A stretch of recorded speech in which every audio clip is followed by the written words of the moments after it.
The man is looking at me. अब हमने पढ़ा है कि लुक का मतलब क्या होता है?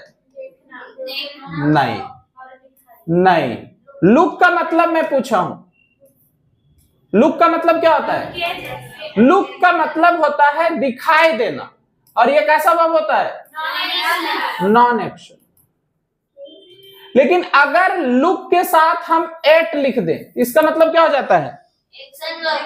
इसका मतलब क्या हो जाता है? देखना। देखना, लुक एट मी, मुझे देखिए, क्लियर है? तो इस अब लुक के साथ एट लिख देंगे तो मीनिंग हो जाएगा देखना। देखना क्या है? एक्टिविटी है। उसी तरह से लुक के साथ अगर हम फोर लिख देंगे तो इसका मतलब हो जाएगा ढूंढना, तलाश करना, तो यह भी एक एक्टिविटी हो गया। लुक के साथ अगर हम लुक के साथ इनटू लिख देंगे तो इसका मतलब हो जाएगा छानबीन करना, तो यह भी हमारा छानबीन करना, यह भी एक एक्टिविटी है। तो अगर हम लुक के साथ एट लिख दें, फोर लिख दें, इनटू लिख दें, आफ्टर लिख दें, लुक आफ्टर देखभाल करना, क्लियर है?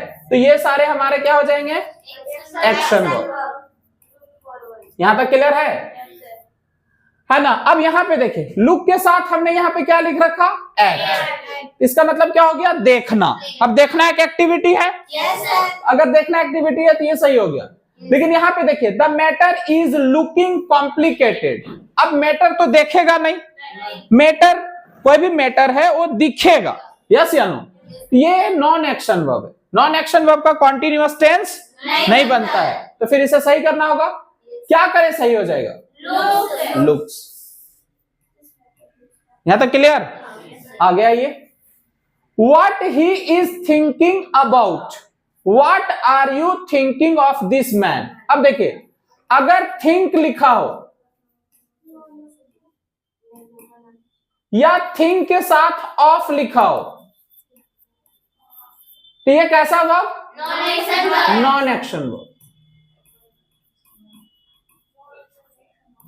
क्लियर है?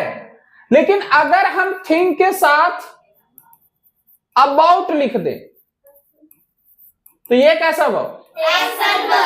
Action verb. प्रिया समझ आ रहा है? प्रिया, चलो यहां तक क्लियर हो गया?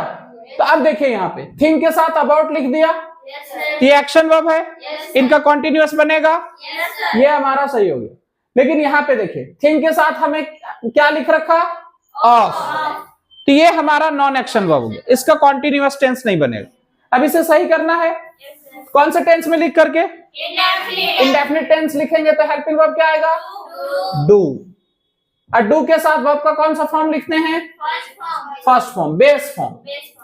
तो हम लिखेंगे यहां पे थिंक।